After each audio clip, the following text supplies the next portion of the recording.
Pirate Nation on X said, Ubisoft wants gamers to destroy all copies of a game once it goes offline. The company has updated its EULA, which now states that those who own the product must destroy all the copies at all costs. Which, what?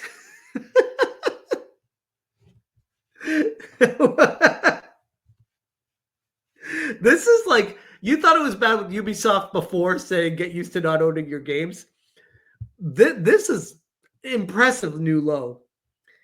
This is literally quoted from their EULA. You and Ubisoft or its licensors may terminate this EULA at any time for any reason. This EULA will terminate automatically if you fail to comply with any of the terms and conditions of this EULA. Upon termination for any reason, you must immediately uninstall the product and destroy all copies of the product in your possession. Ubisoft may modify the product for any reason or without any specific reason at any time and at its entire discretion.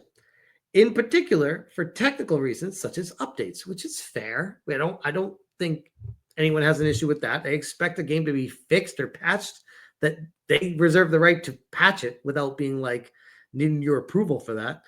Ubisoft may modify the product for any reason or without any specific reason at any time and at its entire discretion, in particular for technical reasons such as updates. Additionally, you are responsible for periodically checking the EULA for changes, as it is now the consumer's responsibility to detect any unreasonable changes made by the company without notice. If for any reason you don't want to comply with the EULA, you would, of course, have to destroy all the copies of the product you own. What? You can't do that. You can't make people sign a EULA for something they buy and be like, oh, you decide to not participate with the EULA anymore. You need to now destroy what you purchased. You can't do that. What? This might be the best argument for stop killing games yet. I thought The Crew was, but this is a new one, to me at least. This comes to us from DualShockers. It says, Ubisoft's EULA is the perfect advertisement for Stop Killing Games. Stop Killing Games is making waves after receiving over 1 million signatures on their petition to protect the consumer rights of gamers. But there's still more work to do. The SKG initiative was created in 2024 by Ross Scott in an attempt to stop gaming companies from revoking access to games that have been paid for. Ubisoft's EULA is the perfect example of what they aim to fix. Buying a video game used to mean you actually owned it.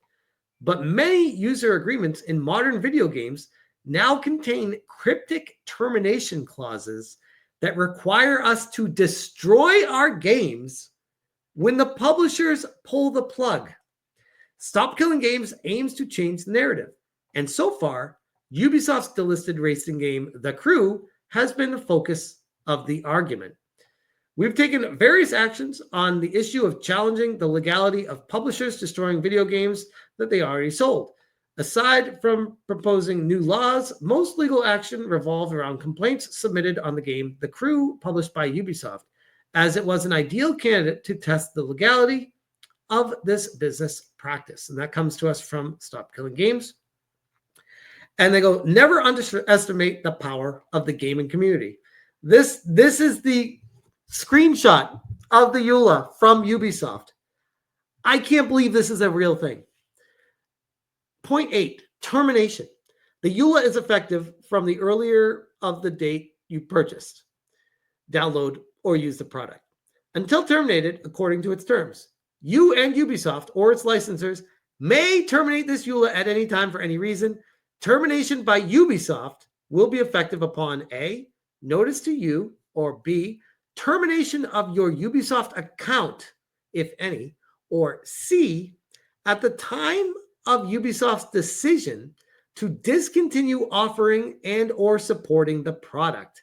This EULA will terminate automatically if you fail to comply with any of the terms and conditions of this EULA.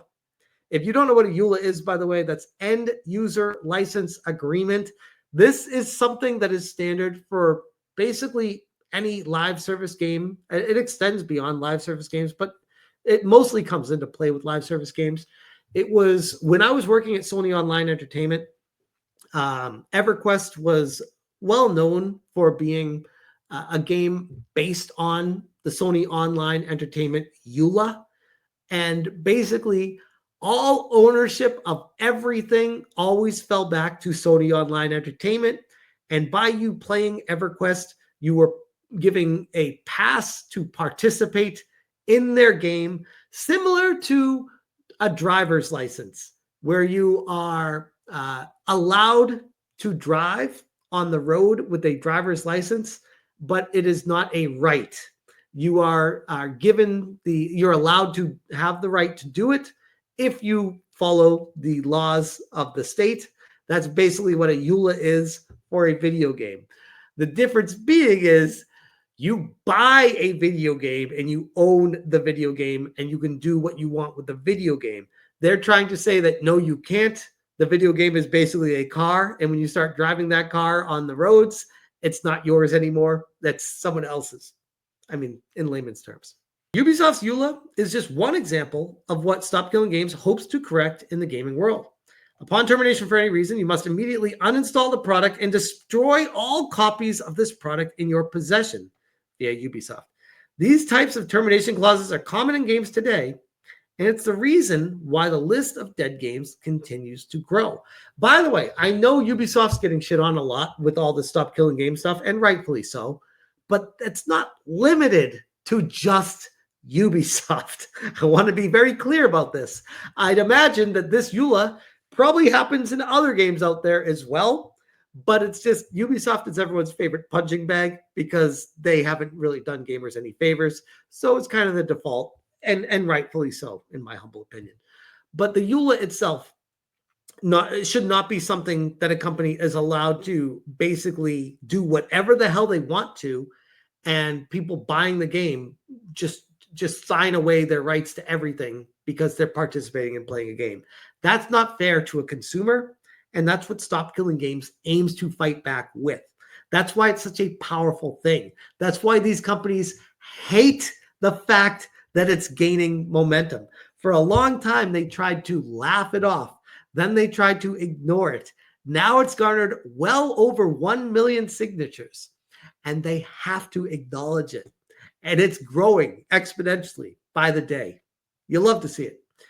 An increasing number of video games are sold effectively as goods with no stated expiration date, but designed to be completely unplayable as soon as support from the publisher ends. This practice is a form of planned obsolescence and is not only detrimental to customers, but makes preservation effectively impossible. Stop Killing Games has been extremely busy since 2024, talking about the European Citizens Initiative, which has passed what they needed, but also might have erroneous signatures. So if you have not signed it yet, and you are a resident of the UK or the EU, please consider signing it. I will put it in the description. Although SKG's supporters are celebrating hitting the 1 million signatures milestone on the petition, there will inevitably be many invalid signatures, and the community continues to call for help from gamers like I am doing right now. 2 million would not be a huge sign of public support behind this, but would also break the current record for such initiatives in Europe. That would be nuts. It gets to the end of July, and at the current pace it's on, it could very well surpass 2 million signatures, which would be amazing. Absolutely insane. But yeah, this is a big movement, and we have an update from Ross over at Accursed Farms today. He said, the EU initiative has crossed over 1.25 million signatures. I think 250,000 is the current record for invalid signatures thrown out on other initiatives. So we might be safe. But I could see us breaking that record also. The more margin we get, the better. And he links the Stop Killing Games. This is amazing. Syke says, the more the merrier. And the more Pirate Software pisses himself. So it's all things are, looks like all things are go and everything is moving along quite well. And after what just transpired with the Ubisoft EULA here being exposed, it's only more ammunition for the Stop Killing Games to be like, oh, now EULA wants you to destroy the games you've purchased if you do not want to participate in the EULA. Like you can't tell people to do that with the things that they own. These are consumer rights. This is what we pay for with our own money. It's ours to do what we want with. And I think things will be changing for the better for consumers, hopefully in the near future. But at this point, I think it's important to continue signing this until the time is up. And hopefully let the chips fall where they may after that. But I'll leave that one there.